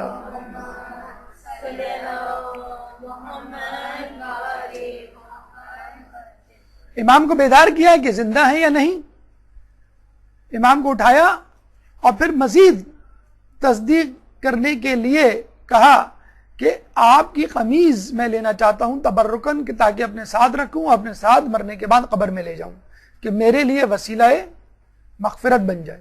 امام نے کہا میرے پاس بہت ساری قمیضیں ہیں، چاہوں تو وہ لے جاؤں۔ اس نے کہا نہیں، مجھے یہی قمیض چاہیے جو اس وقت آپ پہنے میں ہیں۔ امام سمجھ گئے یہ چاہ کیا رہا ہے۔ امام نے قمیض اتار کے اس کو دی تو اس نے دیکھا کہ آپ کے جسم پہ ایک خراش تک نہ تھی. قمیض لے کر مامون کے پاس واپس آیا, کہنے لگا کہ امام تو زندہ صحیح سلامت ہے, جسم پر ایک خراش نہیں.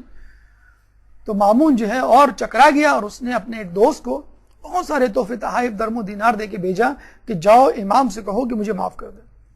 وہ دوست درباری امام کے پاس پہنچتا ہے اور کہتا ہے کہ آپ اس کو معاف کر دیں, اور وہ نشے میں تھا اور اس سے غلطی ہو گئی. اور پھر یہ کہا جاتا ہے کہ جب مامون کی امام سے ملاقات ہوئی تو مامون نے امام سے پوچھا وہ کیا وجہ تھی, کس سبب آپ کے بدن کو ایک گزند نہ پہنچی اور آپ زندہ سلامت رہے. تو امام نے ایک تعویذ نکال کے دکھایا کہ یہ وہ تعویذ ہے جو ہماری جدہ نے ہم کو دیا ہے, جو ہمارے پاس رہتا ہے, سوائے موت کے ہر قسم کی مصیبت سے ہم کو بچا سکتا ہے. حرز جواد کا تعویذ. جب مامون نے امام سے وہ تعویذ طلب کیا تو امام نے وہ تعویذ اس کو بھی دیا, اپنے قاتل کو, اپنے باپ کے قاتل کو وہ تعویذ کہ جو اس کی حفاظت کرے. یہ امام کی جود و سخا تھی کہ وہ جواد کہلائے. یہ امام کا جسے کہتے ہیں کہ اپنے دشمنوں سے برتاؤ تھا کہ جو ہمیں بتلاتا ہے کہ ہم اپنے دشمنوں کیا دوستوں سے کیسے برتاؤ کریں. امام نے اپنے دشمنوں سے وہ برتاؤ کیا کہ جو اپنے ہم دوستوں سے نہیں کیا کرتے. یہ وہی اخلاق ہے کہ جو رسول اللہ صلی اللہ علیہ وآلہ وسلم نے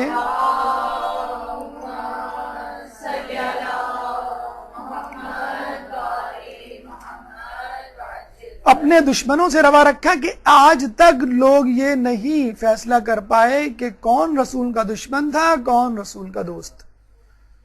اس کے بعد کہ امام اس قسم کا اخلاق روا رکھا اپنے دشمنوں سے, لوگ آج تک نہیں فیصلہ کر پائے کہ کون اماموں کا دشمن تھا, کون ان کا دوست.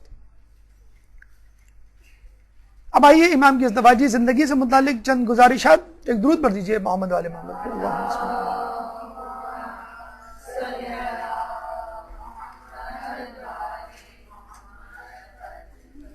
آپ کی پہلی بیوی ام الفضل, مامون کی چھوٹی بیٹی, 2003 سے 2018 تک اس نے مسلسل مامون کو آپ کے بارے میں شکایت نامے لکھے, اور جب مامون کا انتقال ہو گیا تو اس نے اپنے چچا معتصم کے بادشاہ بننے پر دوبارہ ان کو خطوط لکھنے شروع کیے. معتصم نے جو ہے امام کو بغداد طلب کر لیا اور قتل کی سازش کو انجام دیا. ام الفضل گھبرائی, امام نے جاتے جاتے اس کو بددعا دی کہ تجھ کو ایک ایسا ناسور لگے گا کہ جو کسی سے ٹھیک نہ ہوگا اسی سے تیری موت ہوگی. اور امام کی شہادت کے بعد ام الفضل کو ایک ایسی بیماری لگی کہ اس کا سارا پیسہ اس بیماری کے علاج پر خرچ ہو گیا, لیکن وہ اس بیماری سے کبھی صحت یاب نہ ہو سکی. آپ کی دوسری بیوی سمانہ مغربیہ, ان کا تعلق بھی مغرب سے تھا. امام کی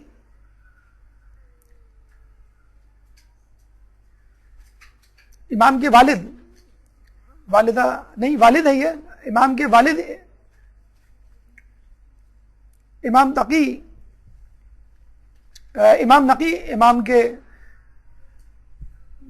صاحبزادے کہ جن سے اولاد چلی, اور یہ ان کی اولاد جدی رضوی سادات کہلاتی ہے. دوسرے صاحبزادے موسیٰ مبرقہ جن سے نسبی رضوی سادات نکلے, اور فاطمہ اور امامہ. اچھا, جیسے آپ کو شاید پہلے بھی بتایا ہو کہ امام تقی, امام نقی, امام حسن عسکری, ان تینوں کی اولادیں بھی رضوی کہلاتی ہیں. اصول ان کو تقوی, نقوی اور عسکری کہنا چاہیے. اور کچھ لوگ آپ کو نظر بھی آئیں گے جو اپنے آپ کو تقوی, نقوی یا عسکری کہتے ہیں, لیکن جو لوگ اپنے آپ کو رضوی کہتے ہیں در حقیقت وہ بھی تقوی, نقوی یا عسکری ہیں. لیکن چونکہ امام رضا اپنے زمانے میں بہت زیادہ مشہور تھے, اس لیے ان کی اولادوں نے, یعنی ان کے پوتوں اور پڑ پوتوں نے امام تقی, امام نقی اور اس کے بعد کے اماموں نے بھی امام کے اولادوں نے بھی اپنے آپ کو امام رضا سے منسوب کیا.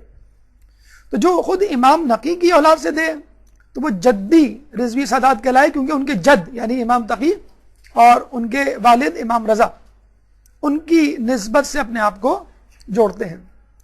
اور موسیٰ مبرقہ چونکہ یہ غیر معصوم تھے, امام نہیں تھے, تو ان سے جو اولادیں نکلی وہ اپنا رشتہ امام رضا سے جوڑتے ہیں. تو ہوتا یوں تھا کہ اگر امام کی اولاد امام ہے اور اس کی اگر اولاد ہوتی ہے تو وہ اپنا رشتہ اپنے والد سے جوڑتے ہیں، اور اگر امام کی اولاد معصوم نہیں ہوتی یعنی امام نہیں ہوتی تو وہ اپنا رشتہ اپنے چچا سے جوڑتے ہیں.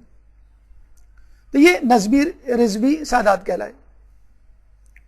موسیٰ مبرقہ کے بارے میں کہا جاتا ہے کہ انتہائی خوبصورت، انتہائی حسین تھے، اتنے زیادہ کہ اپنے چہرے پر نقاب ڈال کے چلا کرتے تھے. انہی کی نسل سے سید احمد اور محمد اعرج تھے، اور انہی سے ہمیں رسول اللہ کی جو حدیث ملتی ہے داڑھی کا مونڈنا مسلح کرنے کے مترادف ہے، یعنی جیسے کسی نے اپنے ناک کان کاٹ دیے ہوں، اپنے چہرے کا مسلح کر دیا ہو، ایماسیشن.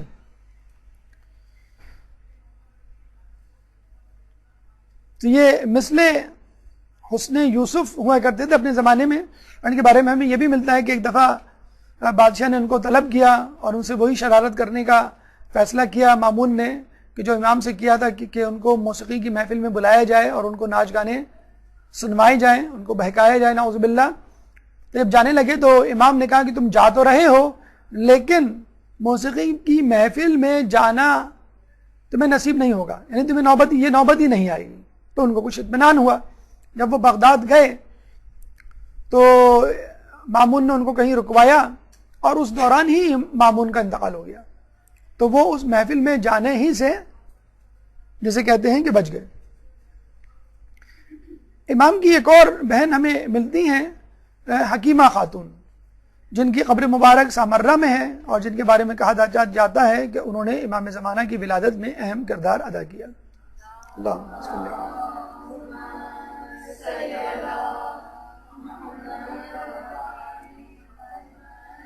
اب آئیے امام کی شہادت کی طرف. 29 ذی-القعدہ امام کی شہادت، جس کو یوم تقویٰ سے بھی آپ منسوب کر سکتے ہیں. 218 ہجری میں معتصم باللہ نے امام کو بغداد طلب کیا اور آپ کو قید کر دیا، اور امام نے جاتے ہوئے مدینے میں اپنے بیٹے امام نقی کی امامت کا اعلان کر دیا، کیونکہ ان کو معلوم تھا کہ اب مجھے دوبارہ آنا نصیب نہیں ہوگا. محرک شہادت کیا تھا، یعنی کیا وجہ تھی کہ جو شہادت کا سبب بنی؟ آپ کو معلوم ہے کہ یحییٰ ابن اقسم اور دیگر علماء اور دیگر وزراء امام سے حسد کرنے لگے تھے کہ ہم جب بھی کوئی بات کرتے ہیں، کسی بات کا جواب دیتے ہیں، امام اس کو باطل قرار دیتے ہیں اور اپنی حجت ایسی بیان کرتے ہیں منطق کے تمام لوگ ان کی بات کو تسلیم کر لیتے ہیں. یحییٰ ابن اقسم کے سامنے چور کی سزا کا مسئلہ درپیش ہوا تو دربار میں موجود لوگ اس بات میں بحث کرنے لگے کہ چور کا ہاتھ کہاں سے کاٹا جائے. کسی نے کہا کہ کوہنی سمیت یعنی کوہنی تک کاٹا جائے، کیونکہ قرآن میں ہے فَغْسِلُوا وُجُوهَكُمْ وَأَيْدِيَكُمْ إِلَى الْمَرَافِقِ، چہرے کو اور ہاتھ کو کوہنیوں تک دھو. قرآن میں اس کا تذکرہ موجود ہے. اپنے چہروں کو اور اپنے ہاتھوں کو کوہنیوں تک دھو، إِلَى الْمَرَافِقِ. تو اس کا مطلب کیا ہوا؟ کوہنیاں ہاتھ میں شمار ہوتی ہیں. لیکن کچھ لوگوں نے کہا کہ اسی آیت میں آخری ٹکڑا ہمیں کہتا ہے کہ ہاتھ میں کوہنیاں شمار نہیں ہوتی، اور اللہ فرماتا ہے کہ اگر پانی نہ ملے یا کسی بیماری میں مبتلا ہو تو فَامْسَحُوا بِوُجُوهِكُمْ وَأَيْدِيَكُمْ، کہ مسح کرو اپنے چہرے کا اور ہاتھ کا. اس میں کوہنی شامل نہیں ہے. جب آپ مسح کرتے ہیں تو مسح ہتھیلی تک ہوتا ہے، کلائی تک ہوتا ہے. تو ہمیں چاہیے کہ چور کا ہاتھ کلائی تک کاٹیں. امام کو بلایا گیا، بھئی آپ بتائیں کہ کوہنی تک کاٹیں یا کلائی تک کاٹیں؟ تو امام نے کہا کہ نہ کوہنی تک نہ کلائی تک، چور کا ہاتھ فقط انگلیوں کی جڑ تک کاٹو، یعنی انگلیاں کاٹی جائیں. اور اب ایران، ابھی بھی آپ جائیں ایران میں، جب جو چور کی سزا ہے وہ انگلیوں کا کاٹنا ہے، اور سعودی عرب میں جو چور کی سزا ہے وہ ہتھیلیوں سمیت کاٹنا ہے. ابھی تک وہ بہرحال اس فلسفے پہ قائم ہے. ہمارے یہاں جو ہے انگلیوں کی جڑوں تک ہے. کیوں؟ امام نے کہا کہ حدیث کے مطابق اعضائے سجدہ 7 ہیں: دونوں پاؤں کے انگوٹھے، دونوں پاؤں کے گھٹنے، دونوں ہاتھوں کی ہتھیلیاں 6 اعضاء اور پیشانی 7 اعضاء ہیں. اگر تم اس کی ہتھیلی کاٹ دو گے تو اس کا سجدہ نہیں ہو پائے گا، وہ اپنے ایک اعضائے سجدہ سے محروم ہو جائے گا. یہاں ہمیں ثقلین کی اہمیت کا اندازہ ہوتا ہے کہ فقط قرآن پڑھ کر اس کا ترجمہ سمجھ کر اپنی قیاس پر عمل کر کے کوئی بھی ہدایت نہیں پا سکتا جب تک ثقلین میں سے دوسرا ثقل یعنی اہل بیت کی تفسیر اور تشریح اور توضیح اور تفصیل موجود نہ ہو. اور اس کے بعد یحییٰ بن اقسم نے وزراء کے ساتھ یہ چال چلی کہ اب بادشاہ کو بتلا دینا چاہیے کہ ہماری عزت تو آپ نے خاک میں ملا ہی دی، اب آپ کی باری ہے. جس طرح ان کے والد محترم نے مامون کے مقابلے میں آنے کی کوشش کی اور ان کی شہرت اتنی بڑی کہ قریب تھا کہ وہ مامون کو ہٹا کر قیام کرتے اور خود خلافت پہ قبضہ کر لیتے، حالانکہ ایسا کچھ نہیں تھا لیکن خوف تھا ان کو. تو جس طرح مامون نے قتل کر دیا، اب آپ کا جو ہے وہ وقت ہے، اب آپ کی باری ہے. اب ہماری وزارت، قضایت، شہرت، عزت، علمیت سب خاک میں مل چکا ہے. اب لوگ آپ کی طرف دیکھ رہے ہیں کہ امام کم آپ کو اپنے تخت و تاراج سے محروم کریں، کیونکہ لوگوں نے یہ سمجھنا شروع کر دیا ہے خلافت کا حق امام تقی کو ہی ہے. چنانچہ اس نے وہی کچھ کیا جو اس سے پہلے کہ بادشاہ نے کیا کہ امام کو انگور میں زہر ملا کر دے دیا. کچھ لوگ کہتے ہیں کہ اسی چکوترے کا ایک شربت تھا، وہ امام کو بھجوایا اور امام کو کہا کہ یہ شربت جو ہے آپ نوش فرما لیں. ام الفضل نے واویلا مچایا کہ امام جو ہے وہ واویلا تھا، یا جسے کہتے ہیں کہ ایک ڈرامہ تھا لوگوں کو بتانے کے لیے کہ میں جو ہوں اس سازش کا حصہ نہیں یا مجھے افسوس ہے. تو امام نے ام الفضل کو بد دعا دی کہ تو ایسے ناسور میں مبتلا ہوگی کہ جس سے تجھے چھٹکارا نہیں ہوگا. 29 ذی-القعدہ 220 ہجری کو امام کو زہر سے شہید کیا گیا. تجہیز و تکفین امام نقی نے باعجاز خداوندی مدینے سے بغداد آ کر طی الارض کر کے انجام دی. اور یہ ہمارے یہاں عقیدہ ہے کہ امام کو غسل و کفن معصوم ہی دیا کرتا ہے. تدفین یعنی سرکاری تدفین کہہ لیجئے واسق بن معتصب نے انجام دی.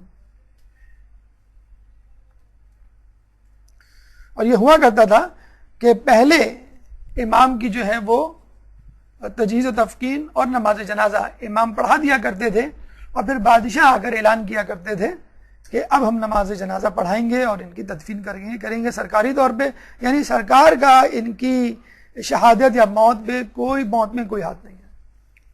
آخر میں امام سے متعلق، امام سے منسوب چند اقوال حکیمانہ لیتے چلیں تاکہ ہم اپنی زندگیوں کو ان کے افکار سے سجائیں. ایک درود پڑھتے محمد والے محمد.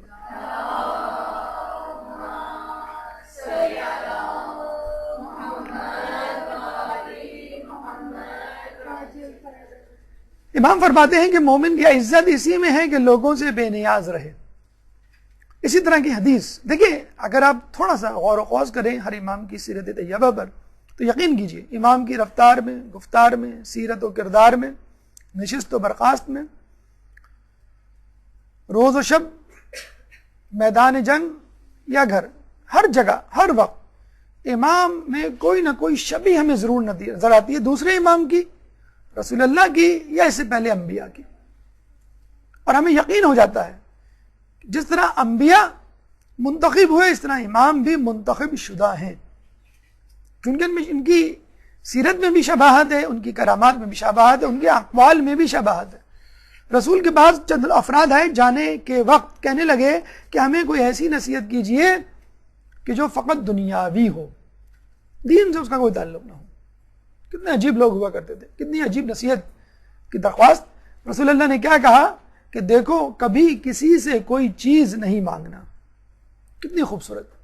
آج ہمارا ملک اس بات پر تہیہ کر لے کہ ہم کوئی چیز امپورٹ نہیں کریں گے، تو کیا ہمارے پاس وہ تمام ذرائع نہیں کہ جس کو استعمال کر کے ہم ترقی یافتہ ملک بن جائیں؟ کیا ہمارے پاس گیس نہیں؟ کیا ہمارے پاس پیٹرول نہیں؟ کیا ہمارے پاس کاپر، سونے، چاندی کے ذخائر نہیں؟ کیا ہمارے پاس کوئلے کی بہتات نہیں؟ کیا ہمارے پاس دنیا کی 8 چوٹیوں میں سے 5 بڑی چوٹیاں نہیں؟ کیا ہمارے پاس ساحل سمندر نہیں؟ کیا ہمارے پاس چاروں موسم نہیں؟ کیا ہمارے پاس فصلیں اور زراعت کے لیے ماحول میسر نہیں؟ کیا ہمارے پاس تعلیم یافتہ لوگوں کی کمی ہے؟ کیا ہمارے پاس دولت یا دولت کی ریل پیل نہیں؟ کیا چیز ہے جو پاکستان میں نہیں؟ آج ہم تہیہ کر لیں کہ ہم باہر سے کچھ نہیں مانگیں گے، تو آپ دیکھیے کہ ہم کس طرح اپنے پیروں پہ کھڑے ہوتے ہیں۔ اسی طرح آج آپ یہ تہیہ کر لیں کہ میں کسی سے کچھ نہیں مانگوں گا۔ قرض یا پیسے کا لین دین ہمارے معاشرے میں کتنا عام ہو گیا ہے۔ پہلے لوگ ضرورت، مرض یا کسی بحران میں، ایمرجنسی میں پیسے مانگا کرتے تھے، قرض۔ اب جو ہے وہ اپنی لگژریز کے لیے قرض اور پیسے مانگا کرتے ہیں۔ پہلے لوگ جو ہے مرتے مر جاتے تھے لیکن اپنی بیماری، اپنی مصیبت کا اظہار نہیں کیا کرتے تھے۔ آج دو لوگ بیٹھ جائیں اور دیکھیں آپ 5 منٹ کے بعد ہر شخص اپنی زندگی کا رونا رو رہا ہوتا ہے۔ پیسوں کی کمی کا رونا، اولاد کی نافرمانی کا رونا، شوہر کی بے رخی کا رونا، ماحول کی بے وفائی کا رونا، ساس کے ظلم کا رونا، ہر شخص اپنی اپنی مصیبت کو لے کے اور امداد بھری ترسی ہوئی نگاہوں سے دوسرے کو دیکھ رہا ہوتا ہے کہ میری کسی طرح مدد کر دو۔ تو اگر آپ یہ تہیہ کر لیں کہ میں کسی سے، کہتے ہیں جب وہ افراد رسول سے جدا ہوئے تو راستے بھر اس پہ عمل کیا اور عمر بھر اس پہ عمل کرتے رہے کہ اگر چلتے چلتے گھوڑے پہ سواری کرتے ہوئے کوڑا زمین پر گر جاتا تو کسی سے کہتے نہیں، خود اٹھاتے۔ دسترخوان پہ بیٹھتے تو کسی سے پانی تک نہ مانگتے، خود اپنا پانی بھر کے پیتے۔ یہ عادت آپ اپنے گھر میں ڈال لیں کہ اپنا کام خود کرنا ہے۔ اپنے بچوں کو اس بات کی تربیت دیں کہ اپنی چیزیں اپنی جگہ پر تمہیں خود رکھنا ہے۔ ٹھیک ہے تم کپڑے نہیں دھو سکتے، کوئی بات نہیں، لیکن اپنی چیزیں، اپنے گندے کپڑے تو کم از کم واشنگ مشین میں یا غسل خانے میں یا جہاں بھی رکھنے کی جگہ ہوتی ہے وہاں رکھو۔ اپنی چیزیں، اپنی کتابیں، اپنی کاپیاں، اپنا اسکول بیگ، اپنا یونیفارم، پین، بکس، یہ تمام چیزیں اپنی جگہ پہ رکھنے کی عادت ڈالو۔ تم جھاڑو نہیں لگا سکتے، کوئی بات نہیں، اگر کوئی ریپر گر گیا ہو تمہارے ہاتھ سے تو کم از کم اس ریپر کو، چاکلیٹ کے ریپر کو یا بسکٹ کے ڈبے کو اٹھا کے تو کم از کم کسی ڈسٹ بن میں ڈالو۔ تو لوگوں کو خود کفالت کی عادت ڈلوائیں کہ وہ خود کسی سے نہ مانگے، نہ آپ خود کسی سے مانگے، ورنہ پھر آپ کی عادتیں آپ کے بچوں میں جائیں گی اور وہ زندگی بھر کسی نہ کسی طور پہ مقروض رہیں گے۔ ضروری نہیں کہ آدمی پیسے مانگے، آدمی کسی سے محبت، شفقت یا تسلی بھی مانگ سکتا ہے۔ تو اس سے بھی گریز کریں کہ اپنی مصیبت کو کسی کو بتائیں۔ مولا خود فرماتے ہیں کہ جس شخص پہ مصیبت پڑے وہ شخص سب سے پہلے، سب سے زیادہ روادار ہے کہ اس مصیبت کو برداشت کرے۔ اگر آپ کو کوئی بیماری ہے تو آپ یہ کیوں توقع کرتے ہیں کہ میرے ساتھ اس بیماری میں تمام لوگ شریک ہوں، لوگ میری تیمارداری کریں، میری عیادت کریں، ہر وقت میرے آگے پیچھے پڑیں، میری دوا لے کر کوئی آئے، میرے لیے اسپیشل پرہیز کے کوئی کھانے پکائے۔ کوشش کریں کہ اپنی بیماری کا بوجھ جتنا آپ خود اٹھا سکتے ہیں خود اٹھائیں۔ اگر آپ مدرسے میں پڑھ رہے ہیں تو کسی پہ احسان نہیں کر رہے کہ آپ یہ سوچیں گھر جا کے بھائی میں مدرسے میں پڑھ رہی ہوں، میرا ٹیسٹ ہونے والا ہے، کھانا جو ہے فلاں بھابھی پکائیں گی یا بچوں کو جو نہلانے دلانے اور ہوم ورک کا کام ہے یہ کوئی اور کرے گا۔ نہیں، کام بھی آپ کو خود ہی کرنے ہیں اپنے گھر کے، اور مدرسے کا کام بھی۔ اپنا بوجھ خود ہی اٹھانا ہے۔ اگر کوئی اضافی بوجھ ہے تو اس اضافی بوجھ کی وجہ سے اپنے بوجھ کو کسی دوسرے پہ منتقل نہیں کرنا ہے۔ اگر آپ کو اہل بیت سے محبت ہے، اسلام سے محبت ہے، تو اس محبت کی قیمت ادا کیجیے۔ اب عمار یاسر مسجد نبوی کی تعمیر میں 2 اینٹیں اٹھا کے لاتے تھے، کمزور سے دبلے پتلے سے عمار یاسر 2 اینٹیں، لوگ ایک ایک اینٹ اٹھاتے تھے۔ تو لوگوں نے کہا عمار یاسر تم 2 اینٹیں کیوں اٹھا رہے ہو؟ عمار یاسر نے کہا کہ ایک میرے حصے کی اور ایک رسول کے حصے کی۔ دیکھیے ایک اضافی بوجھ رسول سے محبت کا ادا کرنا ہے خود، کہ بس اپنے دل میں یہ رکھ لیا کہ ایک میری اینٹ ایک رسول کی۔ اگر آپ کو اہل بیت سے محبت ہے، اسلام سے محبت ہے، تو اس کی قیمت آپ خود ادا کیجئے، کسی اور سے نہ مانگیے۔ امام فرماتے ہیں کہ جس نے خدا کی راہ میں ایک دوست حاصل کر لیا گویا اس نے جنت میں ایک گھر حاصل کر لیا۔ دیکھیے فقط دوست حاصل کرنا کوئی کمال نہیں، خدا کی راہ میں ایک دوست حاصل کرنا یہ کمال ہے۔ خدا کی راہ میں دوست کون ہوتا ہے؟ جو خدا کی راہ میں چلنے کے لیے آپ کا ہم سفر ہو۔ رسول اللہ شادی کے دوسرے دن جب بی بی کے گھر میں آتے ہیں تو مولا سے پوچھتے ہیں تم نے فاطمہ کو کیسا پایا؟ تو مولا کیا جواب دیتے ہیں؟ خدا کی اطاعت میں بہترین معاون۔ یہ ہے بہترین بیوی، یہ ہے بہترین شوہر، یہ ہے بہترین دوست جو خدا کی اطاعت میں آپ کا معاون بنے. کیسے؟ آپ کو اپنی برائیاں دکھائے، آپ کو نصیحت کرے، آپ کو مشورہ دے، امر بالمعروف و نہی عن المنکر کرے، نیکیوں کی طرف ترغیب دے اور برائیوں سے آپ کو بچائے. امام فرماتے ہیں جس نے خواہشات کا اتباع کیا اس نے دشمن کی تمنا پوری کر دی.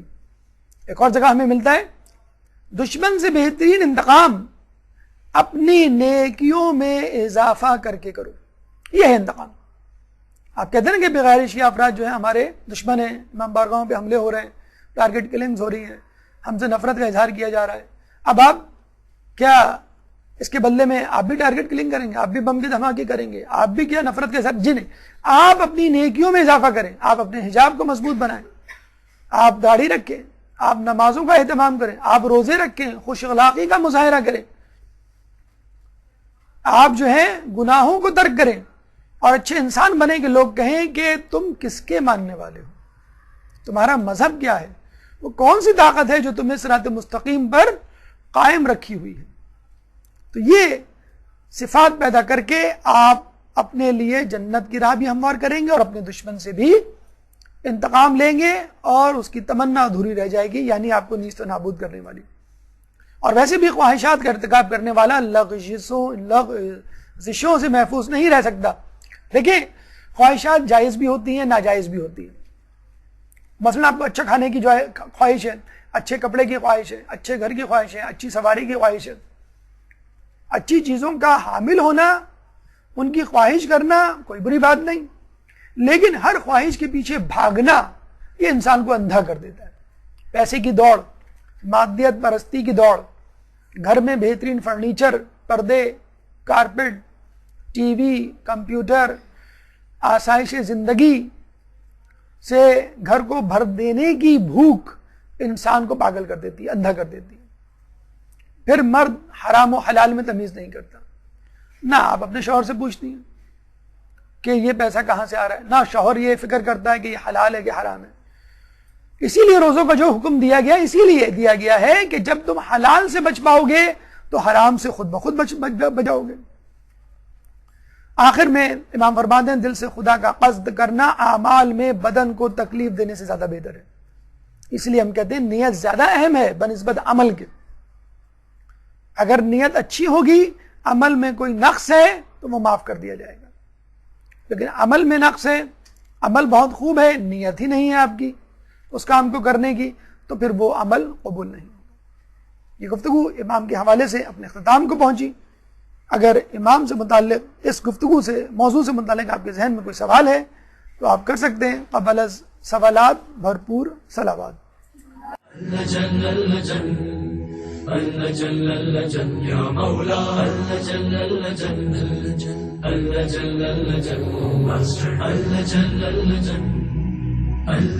يا صاحب السماء